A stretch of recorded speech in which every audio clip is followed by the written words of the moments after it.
Hello guys, അങ്ങനെ നമ്മുടെ പുതിയ വീഡിയോയുടെ ഷൂട്ടെല്ലാം കഴിഞ്ഞിട്ട് നമ്മൾ ബീച്ചിലോട്ട് ഇറങ്ങിയിരിക്കുകയാണ്. ഞാനും ബിനോയും കൂടെ ബീച്ചിലെ കടൽ കയറി കിടന്ന് എല്ലാം മാറി. അപ്പം സത്യം 6-7 മാസമായിട്ട് കടൽ കയറി കിടക്കുമായിരുന്നു നമ്മുടെ അഴീക്കല്. ഇന്നാണ് പഴയ രീതിയിലായില്ല, പക്ഷെ ഇന്നാണ് നമുക്ക് ആ മണ്ണിലോട്ട് കാല് കുത്താൻ പറ്റിയത്. ഒത്തിരി ആളുകൊണ്ട് വരുമ്പോൾ മുട്ടിയുടെ വല്ലതും പാറയുടെ മുട്ടിയുടെ മേളിലോ അവിടെ ഇവിടെ നിന്ന് വല്ലതും മുണിങ്ങിയിട്ട് കുത്തിക്കേറ്റൊക്കെ പോകുമായിരുന്നു.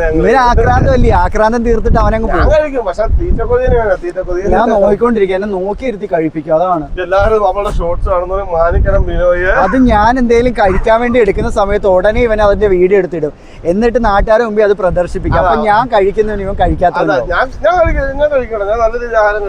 അണ്ണാക്കിനകത്ത് കുത്തിക്കയറ്റുവാ പറയുന്നു. പക്ഷെ ചിലരെയൊക്കെ അളിച്ചു വാരിത്തീറ്റ കാണുന്നത് അറിയാലോ, ആക്രാന്തത്തോടെ. വീഡിയോ ഒക്കെ എടുത്ത് നല്ല രീതിയിൽ എല്ലാം സെറ്റായിരിക്കുകയാണ്. അപ്പോൾ ഇനി അടുത്ത ഷോർട്ട് ഫിലിമിൻ്റെ പോസ്റ്റ് വരുന്നതായിരിക്കും, അറിയിക്കും വീഴുമ്പോൾ. അങ്ങനെ ബീച്ചിലോട്ട് ഇറങ്ങിയാണ്. ബീച്ചിലോട്ട് ഇറങ്ങി സമയം ഇപ്പോൾ ഒരു 5 മണി ഒക്കെ ആവുന്നേ ഉള്ളു.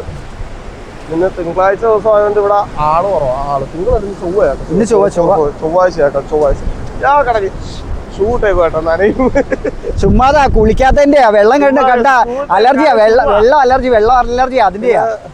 എല്ലാവർക്കും ഒരു നല്ല സത്യം എനിക്ക് പറയാനുണ്ട്. ബിനോയ് കുളിക്കത്തില്ല. ബിനോയ് പുട്ടി ലിപ്സ്റ്റിക്ക് മാത്രം ഇറങ്ങി വരുന്നത്. ഇതെല്ലാം എനിക്ക് ഇട്ട് തരുന്നത് ഇവനാ. ഞാൻ കണ്ടിട്ടുണ്ട് കേട്ടോ. 8 വർഷത്തോളം ഞാൻ ഇവരെ കാണുന്നുണ്ട്. 8 വർഷമായിട്ട് ഇവരെ ഞാൻ കാണുന്ന ഒരാളാണ്. അതുകൊണ്ട് പറയുന്നത് വിശ്വസിക്കണമെന്ന് ഞാൻ പറയുന്നു. പ്രത്യേകിച്ച് കള്ളം തീരെ പറയാ. നല്ല നാട്ടമുണ്ട് കേട്ടോ, മാറിയില്ല. അപ്പൊ കൂട്ടുകാരെ, ഞങ്ങള് അഴീക്കൽ വന്നിട്ട് ആദ്യമായിട്ടും കോളിഫ്ലവറും ഉരുളക്കിഴങ്ങും പൊട്ടറ്റോ ഒക്കെ ഞങ്ങള് ഇന്ന് ലൈഫിൽ ആദ്യമായിട്ട് കാടമുട്ട ഫ്രൈ അല്ല റോസ്റ്റ് ആദ്യമായിട്ട് കഴിക്കാം. എങ്ങനെ ഉണ്ടെന്ന് അറിയത്തില്ല, കഴിച്ചു നോക്കിയിട്ട് പറയാം. നമ്മൾ ഇവിടെ വരുമ്പോൾ സാധാരണ വെച്ചാൽ ബജ്ജി, പാനിപൂരി, ഐസ്ക്രീം, ഇതാണ് നമ്മുടെ, പിന്നെ കടല, ഇതാണ് നമ്മൾ സ്ഥിരം കഴിക്കുന്നത്. ഇത് ആദ്യമായിട്ട് കഴിക്കുന്നത്. അവൻ കൊള്ളാന്ന് പറഞ്ഞു. എരിവ് കുറച്ച് കുറവുണ്ട്. ഇച്ചിരി എരിവ് വേണം. എരിവ് ശാലം മസാലയുടെ ടേസ്റ്റ് ഉണ്ട്. പക്ഷെ മുട്ടയ്ക്കകത്ത് എരിവ്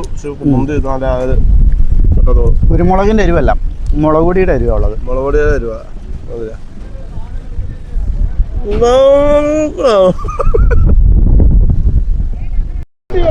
അപ്പൊ നമ്മുടെ ആണെങ്കിൽ കാടമുട്ട റോസ്റ്റ് കഴിച്ചതിന് ശേഷം കഴിക്കുന്ന കോളിഫ്ലവർ, ചൂട് കോളിഫ്ലവർ എന്താ ഇതൊക്കെ എവിടെ പോകുന്നെന്ന് എനിക്കറിയാൻ വയ്യാത്തത്. 3 പുഴുങ്ങിയ മുട്ട ഇരിപ്പുണ്ട്. ചുമ്മാതെ ആ കുഞ്ഞ മുട്ട പുഴുങ്ങിയത് കണ്ടാ, കുഞ്ഞ 3 മുട്ട മുഴുവനായിട്ട് പൊരിക്കുന്ന മുട്ട. ഏത് ഇത് വേണമെങ്കിൽ ഇപ്പൊ തുറന്ന് കാണിച്ചു കൊടുക്കും.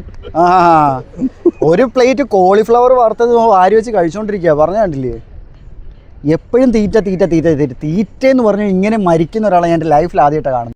അപ്പോൾ നമ്മൾ മുളക് ബജിയും അതുപോലെ തന്നെ കാടമുട്ട ഫ്രൈയും കഴിച്ചതിന് ശേഷം നാസിക്ക് വീണ്ടും വിശന്നിട്ട് കഴിക്കുന്ന സാധനം കണ്ടോ. ബിനോയുടെ കയ്യിൽ ഇരിപ്പോ ഇല്ലാത്തെന്ന് പറയുന്ന സാധനം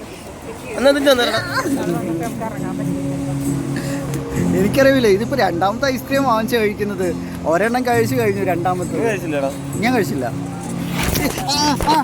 കഴിച്ചു